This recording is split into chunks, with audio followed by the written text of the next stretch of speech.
អានឹងចឹងកាលណាបើយើងខ្សែគប់ជាមួយនឹងមនុស្សល្អសំបីកំសត់ក្រីក្រក៏នៅតែជាការល្អអញ្ចឹងអ្នកប្រាជ្ញហ្នឹងបានសរសើរហើយពីរឿងខ្សែគប់ជាមួយមនុស្សនោះមិនចំពោះតែជាអ្នកធំដុំមានបាននោះឡើយអ្នកធំដុំមានបានអាចនាំឲ្យយើងប្រព្រឹត្តក្នុងអំពើទុច្ចរិតអំពើឆ្កំឆ្គងអំពើបៀតបៀនអ្នកដទៃខុសច្បាប់ខុសប្រពៃណីយ៉ាងណាយ៉ាងណីក៏ចេះតែប្រព្រឹត្តទៅបានណាទេនឹងមិនមែនពិតជាល្អដោយសារមានមិត្តភ័ក្តិជាអ្នកមានអ្នកបានអ្នកធំមានបន្ស័កនោះឯណាគឺមិនប្រកបជាល្អប្រសើរទេប៉ុន្តែថាបើមានបានហើយមានបន្ស័កឋានៈពងពោះហើយចិត្តសន្តាននឹងល្អប្រពៃទៀតនឹងក៏រឹងរឹតតែប្រសើរទៅតាមនឹងចឹងទៅប៉ុន្តែទោះជាយ៉ាងណាក៏ដោយនឹងក្រសម្បត្តិណាក៏ក្រចោះតែកុំឲ្យតែក្រចិត្តណាមានទឹកចិត្តចេះឈឺឆ្អាលចេះជួយគង់តែនឹងមានគំនិតល្អជួយប្រាប់ជួយដាស់តឿនជួយថាអញ្ចឹងក៏អាចយើងជាអ្នកខ្សែគប់នឹងបានពន្លឺនៃបញ្ញាអាចបានគំនិតយកមកពិចារណាអំពីវាចារបស់មនុស្សល្អដែលជាមិត្តរបស់យើងនោះមិនមានទ្រព្យសម្បត្តិអីជួយយើងមែនប៉ុន្តែជាមនុស្សល្អមានគុណធម៌មានសម្មាទិដ្ឋិអានឹងវាល្អប្រសើរជាងទ្រព្យសម្បត្តិលៀបយុះបរិវារអីទាំងអស់ណាទៀតគុណធម៌សម្មាទិដ្ឋិការយល់ត្រូវនឹងឯងកាលដែលយើងខ្សែគប់ហើយវាអាចប្រព្រឹត្តទៅនៅក្នុងសមាទិដ្ឋិហ្នឹងវាក្រៃលែងជាងការបានសម្បត្តិទាំងឡាយទាំងពួងនេះចង់សម្ដែងប្រាប់អំពីរឿងចិត្តល្អនេះនឹងដែលយើងត្រូវតែរក្សាត្រូវតែការពារត្រូវតែសាងចម្រើនឲ្យបានច្រើនដែរនៅក្នុងខ្លួនរបស់យើងម្នាក់គ្រប់គ្នាព្រោះវាមិនចេះចាស់ជារាអីទៅដូចជារូបកាយទេនឹងភរិយាស្វាមីដែលយើងស្រឡាញ់ណាស់យើងបានគ្នាមកអីហ្នឹងអញ្ចឹងក៏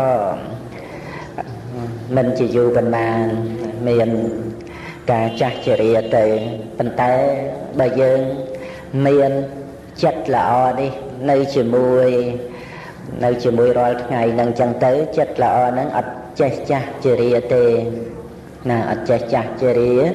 គឺចេះតែថ្មីទៅចិត្តតែប្រសើរទៅចេះតែរុងរឿងទៅហ្នឹងហើយជាប្រយោជន៍នាំមកនៅសេចក្តីសុខខ្សែមខ្សានឲ្យដល់យើងទៀតផងអាហ្នឹងយើងព្រៀបផ្ទឹមណាទៀតយើងព្រៀបផ្ទឹមមនុស្សដែលនៅជុំវិញខ្លួនយើងហើយនឹងខ្លួនយើងហ្នឹងដែលមានរូបកាយហ្នឹងយ៉ាងណាហើយយើងត្រូវការប្រាថ្នាយកមកជាគ្នានោះហ្នឹងអញ្ចឹងជាមួយគ្នានឹងចិត្តល្អហ្នឹងតើណាប្រសើរជាងហ្នឹងអញ្ចឹងបានថាយើង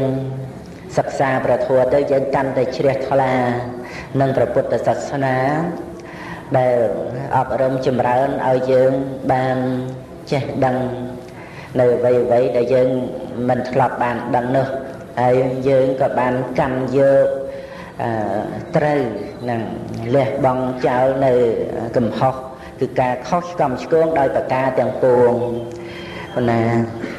នឹងប៉ុន្តែថាបើយើងចាំបាច់ត្រូវមានភរិយាមានស្វាមីមានកូនប្រុសស្រីឬត្រូវមានមិត្តភក្តិអាហ្នឹងក៏យើងត្រូវតែមានការអប់រំគ្នាជួយគ្នាឲ្យបានទៅជាមនុស្សល្អទាំងអស់គ្នាអញ្ចឹងទៅពិតមែនតែរូបកាយនឹងឯងចាស់ជារាក្រំគ្រាជាភរិយាជាស្វាមីមានជំងឺដំកាត់យ៉ាងណាយ៉ាងណីប៉ុន្តែថាឲ្យវាមានសេចក្តីល្អនឹងមានមេត្តាអនុគ្រោះប្រយោជន៍សុខឲ្យដល់គ្នានឹងឲ្យមានការចម្រើនទៅដោយគុណធម៌គឺសេចក្តីល្អដល់កូនប្រុសស្រីយើងឬក៏ដល់ភរិយាដល់ស្វាមីរបស់យើងដល់មិត្តសម្លាញ់របស់យើងហើយនឹងចឹងហើយចំពោះញាតិញោមបងប្អូនស្រីប្រុសហ្នឹង នឹងទោះជាមិនមានគ្នាភរិយាស្វាមីកូនចៅអីណានេះច្រើននោះទេឬក៏អត់តែម្ដងក៏ប៉ុន្តែសូមឲ្យបានរីករាយជាមួយគ្នានឹងចិត្តល្អចិត្តដែលប្រកបទៅដោយគុណធម៌ហ្នឹងអត់មាននាំមកនៅបញ្ហាទុក្ខកង្វល់ចង្អៀតចង្អល់ចាស់ជរាក្រំគ្រាជំងឺតង្កាត់លហេមលហាមអីឲ្យដល់យើងទេនៅតែល្អស្រស់បោះនាំមកនៅសេរីសួស្តីនាំមកនៅសុខដុមខ្សែខ្សានឲ្យដល់យើងនឹងគុណធម៌គឺចិត្តល្អណាទេបើយើងសំដែងឲ្យទៅជានិមិត្តបុគ្គលហើយហ្នឹងគឺចិត្តល្អហ្នឹងវាក្រៃលែងជាងភរិយាយើង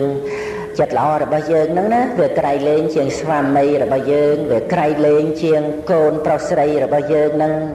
ឆ្ងាយហ្នឹងហើយយើងកុំថាយើងមានកូនល្អ4 5នាក់បានរៀនចេះដឹងពងខ្ពស់ធ្វើការសិទ្ធិធំមានស័ក្តិមានយសកុំថាកូននឹងល្អជាងចិត្តល្អរបស់យើងនោះនឹងគ្រាន់តែយើងមានសិល5ប៉ុណ្ណឹងហ្នឹងវាក្រៃលែងណាកុំចាំបាច់ដល់ទៅថាមានទានមានភាវនាមានការស្ដាប់ធម៌រៀនធម៌អីទៀតគ្រាន់តែត្រឹមតែសិល5ហ្នឹងអត់មានមកកូនណាមកប្រៀបស្មើបានហើយនឹងសិល5ហ្នឹងគឺបើប្រៀបទៅជាកូនគឺថាជាកូនដែលស្មោះជាប់នៅជាមួយនឹងជីវិតទាំងក្នុងបច្ចុប្បន្នទាំងក្នុងបរលោកតទៅខ្ញុំបាទនឹងសម្ដែងអំពីរឿងគុណធម៌ក្នុងចិត្តប្រៀបទៅនឹងវិបត្តិនៃរូបកាយនឹងដើម្បីជាគំនិតសម្រាប់ពុទ្ធបរិស័ទយើងនឹងឯងពិចារណាហើយជ្រះថ្លាប្រឹងសាងនៅគុណធម៌ក្នុងសន្តានចឹងនិយាយអំពីកូនបន្តិចទៅព្រោះសប្តាហ៍ថ្ងៃហ្នឹងមេដាបិតា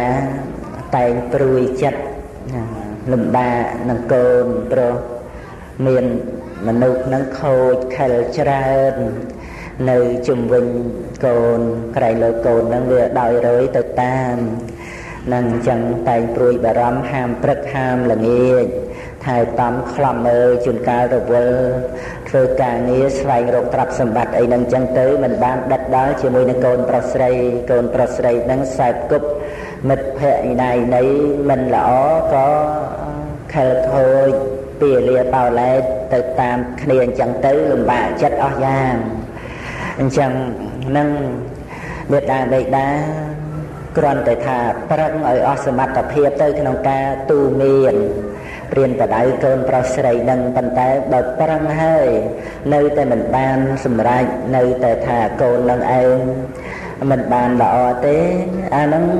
យើងកុំទៅយកទុកមកដាក់ខ្លួនណាចឹងហ្នឹងព្រោះរឿងកូនហ្នឹងវាជាធម្មជាតិព្រះអង្គសម្ដែងមកហើយវាមានអវៈជាតិបុត្រដែលថាខូចបំផុតតាំងពីក្មេងវាមានមកអញ្ចឹងជាឧបនិស្ស័យនឹងយើងមិនបានទៅធ្វើឯណាហើយបើថាកូនល្អ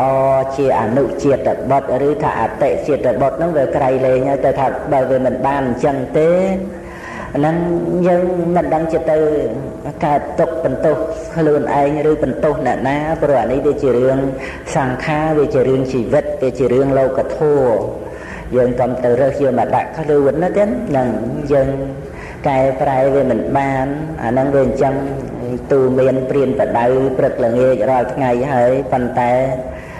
បដៅមិនបានធ្វើម៉េចតឹងពេកក៏វាមិនបានធូរពេកក៏វាមិនបានដែរអញ្ចឹងវាប្រឹងអស់សមត្ថភាពហើយអញ្ចឹងប្រៀបដូចជាថាផ្លូវដើរហ្នឹងវាវាលខ្សាច់ក្តៅហើយយើងត្រូវទៅយើងមិនដឹងជាថាត្រូវទៅយកទឹកជាម៉េចទៅចាក់ខ្សាច់នឹងឲ្យបាត់ក្តៅទេអញ្ចឹងដែលយើងត្រូវដើរទៅយើងពាក់ស្បែកជើងការពារខ្លួនទៅវាមិន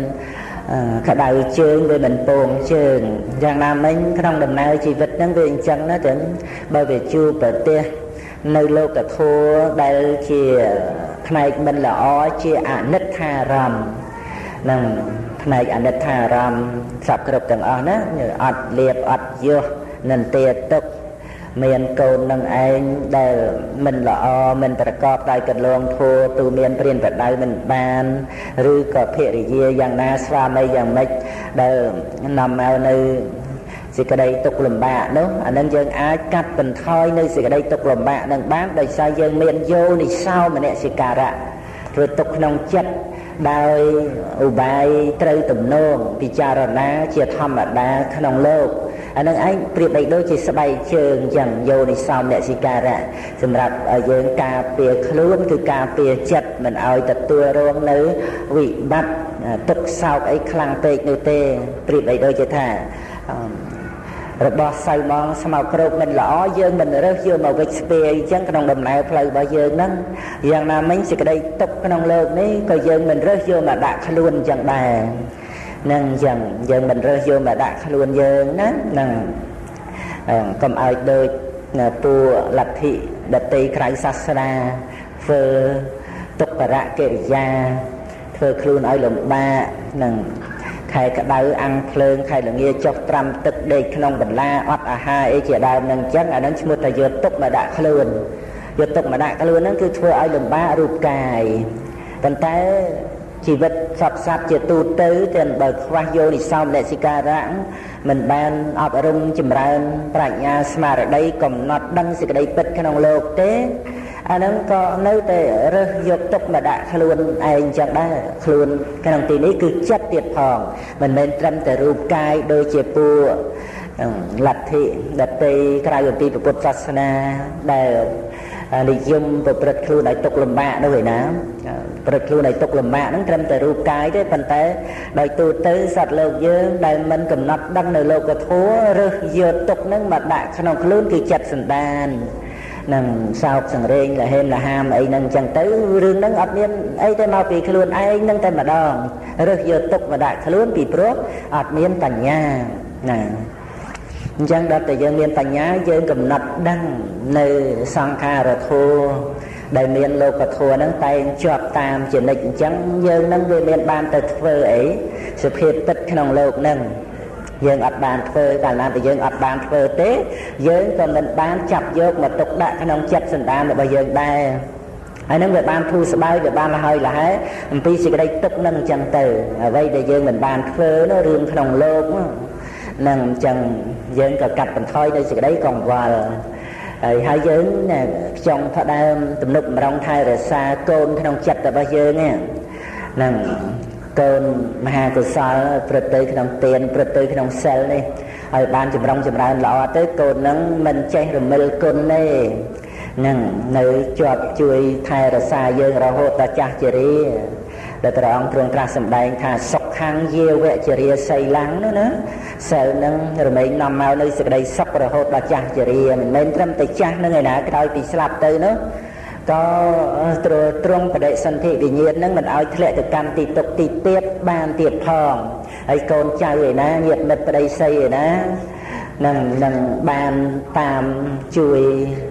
ថែទាំរក្សារហូតដល់ទៅក្រោយពីស្លាប់នោះអត់ទេនឹងអញ្ចឹងបានថាញាតិមិត្តរបស់យើងណាទៀតទៅព្រះធម៌នឹងបានសម្ដែងថាសច្ចៈជាម្ដាយញាណគឺជាបិតាញាណគឺបញ្ញាណាទេសច្ចៈជាម្ដាយញាណជាបិតាធម៌ជាបងណាករុណាជាមិត្តស្ងប់ជាប្រពន្ធឬក៏ជាស្វាមីខន្តីកូនស្និទ្ធណា6នេះពិតជាផៅពងខ្ញុំណាខ្ញុំហ្នឹងគឺញាតិញោមគុណម្ចាស់ញាតិញោមស្រីប្រុសហ្នឹងពោលដោយសេចក្តីថាយកកល្យាណធម៌ជាញាតិជាមិត្តជាមេត្តាបិតានឹងជាភរិយាជាស្វាមីជាកូនប្រុសស្រីអញ្ចឹងណាចឹងនឹងសច្ចៈហ្នឹងគឺសេចក្តីពិតហ្នឹងទុកជាម្ដាយញាណគឺបញ្ញាហ្នឹងទុកជាបិតាធម៌កុសលធម៌ហ្នឹងទុកជាបងណាហ្នឹងគឺនិយាយឲ្យវាជួនទៅជាបងករុណាហ្នឹងជាមិត្តយកករុណាមកធ្វើជាមិត្តសេចក្តីស្ងប់ក្នុងចិត្តក្នុងជីវិតនេះជាភរិយាឬតាជាស្វាមីហើយខន្តីនេះយកមកធ្វើជាកូនយ៉ាងជិតស្និទ្ធនឹង6ហ្នឹងធัว6ហ្នឹងគឺជាផៅពងរបស់យើងហ្នឹងចិត្តហ្នឹងវាល្អហើយ នឹងប្រការទី1ដែលខ្ញុំកណ្ដាលខ្ញុំបានចង់សម្ដែងពីរឿងរូបកាយនឹងតែងចាស់ជារាក្រំគ្រាប៉ុន្តែសន្តានចិត្តល្អ